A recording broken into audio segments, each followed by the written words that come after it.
When we talk about salvation, what do we mean? Join me as we gain a new perspective on salvation. Today, let's look at a new perspective on the fall of man.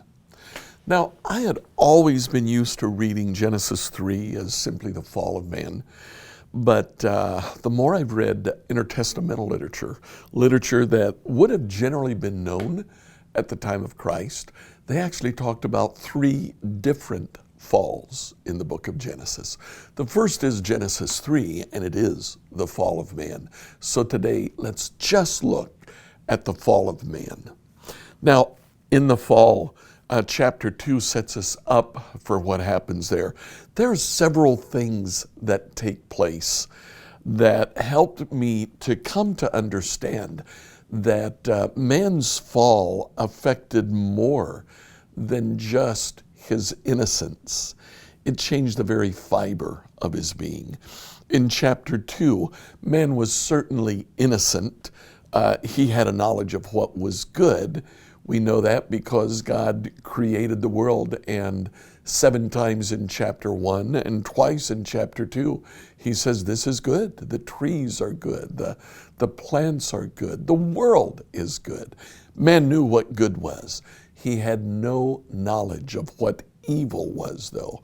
In that sense, man was innocent. Also, man was honored. He felt no shame whatsoever. This is explicitly stated in chapter 2, verse 25. The man and his wife were both naked, but they felt no shame. There was no need to feel shame. They were both in God's presence. They were both part of God's family. They had been honored as the pinnacle of creation. In addition, man lived without fear. Even though man was in the middle of all of the animals, we see God bringing all of the animals to man. There was no fear in him. He simply gave them a name. In chapter 2, verse 15, God placed the man in the Garden of Eden to tend it and to watch over it. The verb for tend elsewhere in the Old Testament means to serve it. Man served God's creation, and as a result, there was no need to fear God's creation. Now, last week we saw the temptation and how the temptation shook man to his core. The temptation was very subtle to take the good things that God had created and turn them on their head, to turn the good things that God had created into excess.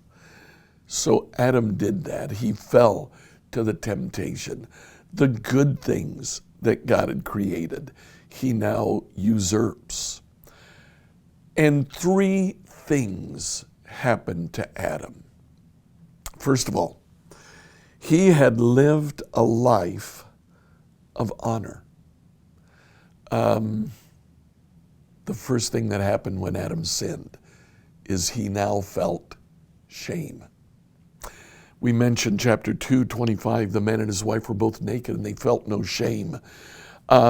In the temptation, chapter 3, verse 5, Satan tells Eve, God knows that your eyes will be opened as soon as you eat it. You'll be like God, knowing both good and evil. In 3:7, indeed, as soon as Eve and Adam ate the fruit, 3:7, at that moment their eyes were opened, but they didn't feel like God. Instead, they suddenly felt shame at their nakedness. They knew that they were naked. Whereas before they had complete honor from God, now they feel shame.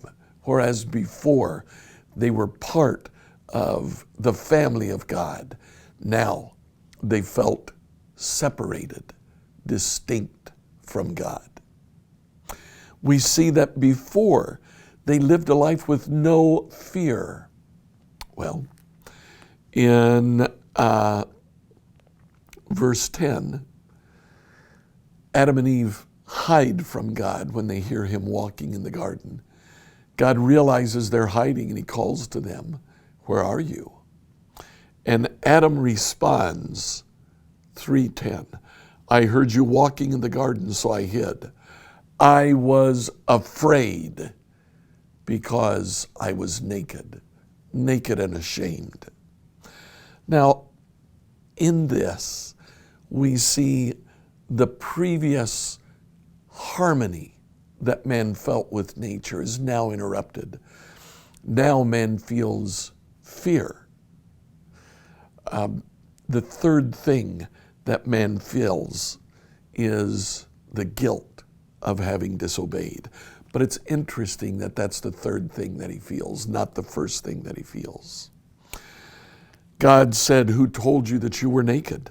Have you eaten from the tree whose fruit I commanded you not to eat?" And Adam says, "She did it, she did it." Adam doesn't even answer God's question. Of course he ate from the fruit. But his immediate response is to blame Eve. Today, mankind lives in those three scales of social values at the low end of each. He lives a life of shame. He lives a life of fear. He lives a life of guilt, all because of the sin that he has committed. Sin affected us horribly. It did so much more than just make us feel guilty.